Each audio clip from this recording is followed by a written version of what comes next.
In 2012, the Southwind Jaguars football team began the season haunted by the ghosts of 2011. In 2011, the team had reached its greatest heights, winning the most games in school history and making the playoffs for the first time. The problem for 2012 was that the starters from that playoff team were lost to graduation. Most sorely missed would be the Jaguars' all-state running back, Cedric Miller Jr. In 2011, he had rushed for over 1,900 yards and scored over 30 touchdowns. The task facing the team in 2012 was to find a new group of playmakers who could carry the team that season, just like the year before. The quest was on to find playmakers, and the Jaguars would not fail in that test. Fortunately, one such playmaker arrived in summer 2012. Defensive end Christian Johnson from Christian Brothers High School would add needed defensive firepower in the season where the defense would be in high demand. I want to transfer Southwind. He had played tackle for the Purple Waves in 2011. It wasn't really a right system to be in. More or less, I just didn't like the coaches pretty much. It was just a bad fit. The Jaguars opened the season against Memphis East High School in 2012, a team loaded with players signed to Division I schools. However, despite East's big-name players, the Jaguars proved to be too fast and too talented. The passing attack performed to perfection under the direction of quarterback Darius Henderson. Henderson's passes found receivers open all night, erasing any doubts in the stands about whether this group of receivers could live up to 2011 standards. The Jaguars that night were a team that played with energy and determination. As a result of that offensive and defensive effort, the Jaguars were victorious. East fell. The next challenge on the schedule came from the Sheffield Knights. Unfortunately for the Knights, they had come to Southwind on a night where Jimmy Keys showed the entire district that he was indeed the superstar receiver the Jaguars needed. Keys scored on an electrifying reverse where he simply outran the entire Sheffield defense and cruised to the end zone for a score. After Keys' touchdown, quarterback Darius Henderson added a finishing score on a quarterback sneak for the final margin of victory. Then the Jaguars' defense took over and finished off the contest in a swarming defensive effort that left Sheffield stunned. The Jaguars prevailed 12-6. Wooddale was up next. However, they also fell victim to the Jaguars' running game, which is proving to be a formidable force behind the running of Trevor Young and tailback Chris Greenwood. The defense was ferocious, and the Jaguars again went to their superstar receiver for the final margin of victory, Jimmy Keys. Southwind prevailed 38-6. I think when we went 3-0 at the beginning of the season, everybody was just like, yeah, we proving the school wrong, proving the basketball team wrong, proving everybody wrong. And everybody thought we were going to be bad because we didn't have Listed or D-League or D. Jones or Darion Lagoon and them. So everybody thought, oh yeah, I was gonna be sorry. But we came out and we proved them wrong. We did. Unfortunately, on September 7, 2012, the euphoria of the three-game winning streak came to an abrupt halt as the Jaguars faced off against the Tresvant Bears. This battle became a bruising defensive struggle with punch after counter-punch traded between the two teams. Although the offense had trouble scoring, the defense kept the game close, with defensive tackle Terrence Partee and defensive end Christian Johnson making play after play.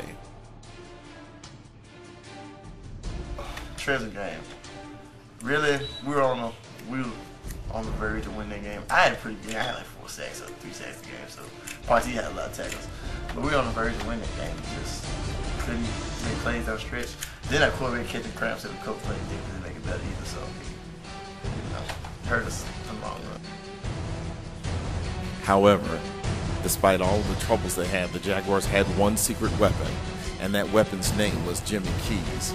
Jimmy Key's electrifying length of the field kickoff return to open the second half brought the Jaguars back into contention in the game. Unfortunately, the Bears continued to answer each Jaguar play touchdown for touchdown. Finally, the Jaguars' defense faltered and the Bears took the lead in the game. Their luck after that went from bad to worse when quarterback Darius Henderson had to leave the game with cramps. His replacement threw a critical interception to stop a Jaguar drive, and the long touchdown pass provided the final victory for the Bears, 40-18. After the loss to Crescent, a pivotal district contest against Collierville was next. What the Jaguars played was nothing short of an instant classic, a shootout where the last offense on the field would be the winner. Quarterback Henderson passed for over 400 yards, and the game itself came down to one final play. The Jaguars had the ball in double overtime, and after scrambling from side to side on the field, quarterback Henderson hit receiver Michael Taylor in the back of the end zone for the final victory.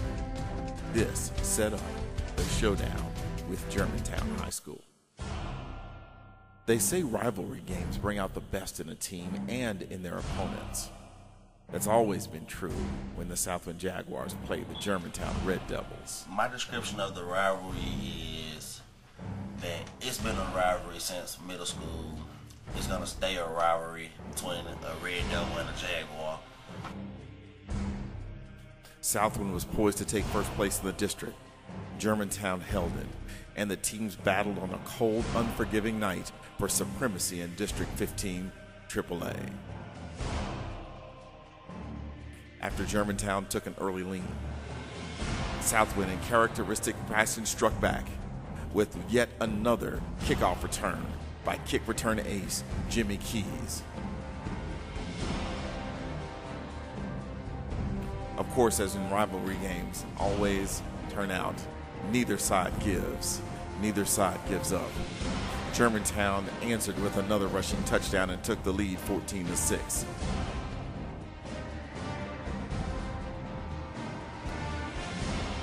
Southwind's passing attack was on, and Darius Henderson threw another strike as he had done all year to bring Southwind within 1 point of the Germantown Red Devils. And while the offensive showcase was on, the defenses were not relenting as well. Christian Johnson nashed another sack. And unfortunately for the Jaguars, they were the team that made the first mistake, an interception at Germantown's goal line. That play, it could have helped us win the game. And what I mainly think what happened is he had time, but in the game he didn't have time because he had some people coming, but he was avoiding them.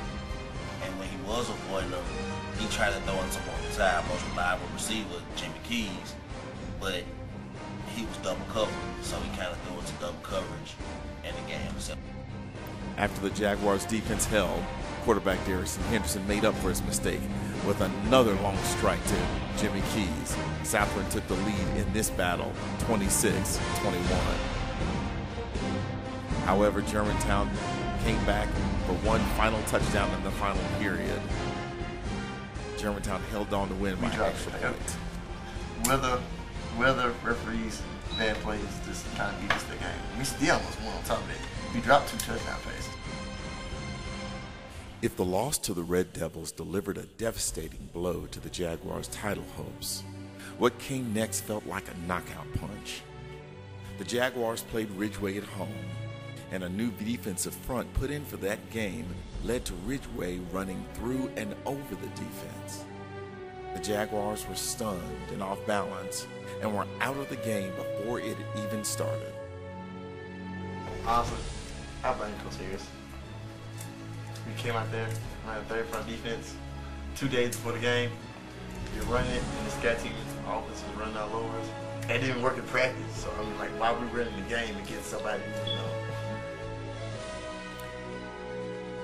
Orlando Johnson's 90-yard run from scrimmage put the final exclamation point on the futility of the new defense for the Jaguars, left everyone on the team with the realization that change had to come if the Jaguars were going to achieve the title hopes they had begun the season with. This loss to Ridgeway pointed out the futility of the blocking scheme against a superior opponent. And one last mistake on offense led to another interception, which was returned for over 20 yards. The Roadrunners would take that interception and turn it into points, adding yet another touchdown to a blowout night. The Jaguars lost that night 40-6.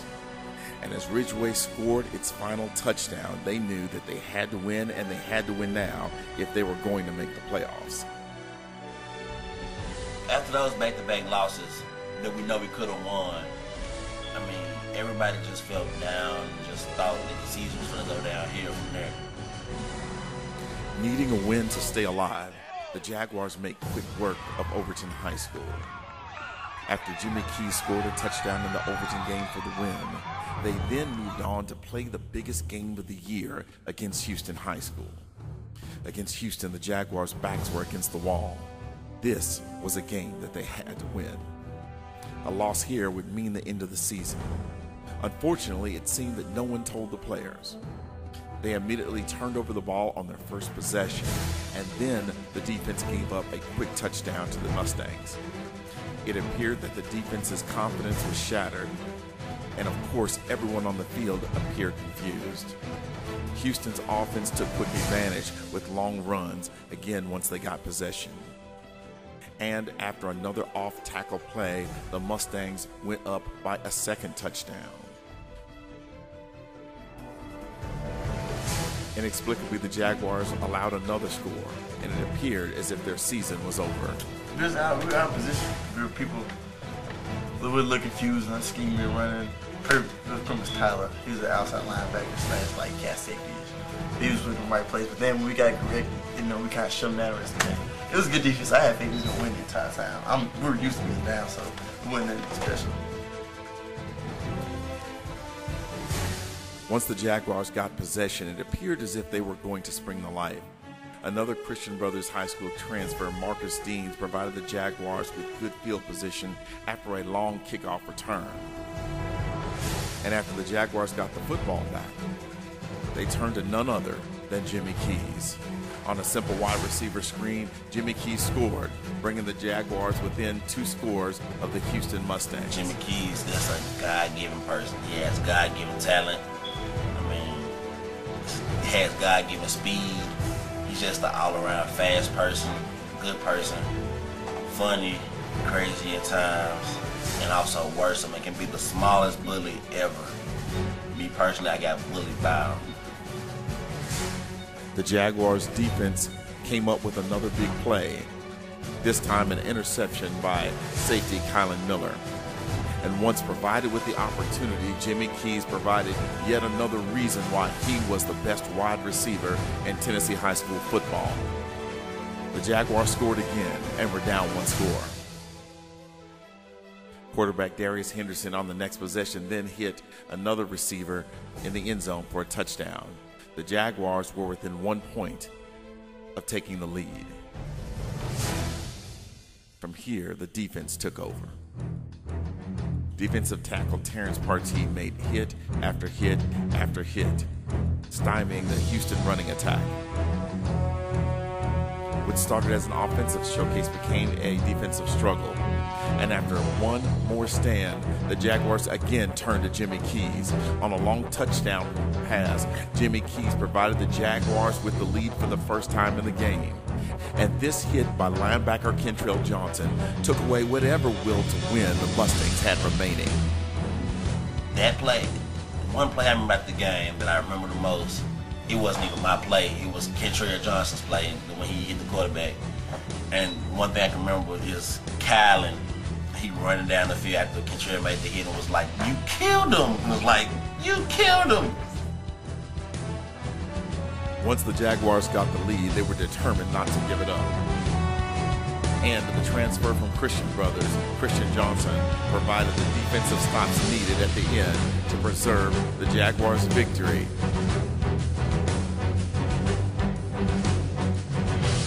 On third down, with Houston threatening to score and take the lead, Christian Johnson again provided one more sack and sent the Jaguars to the playoffs for the second time in a row.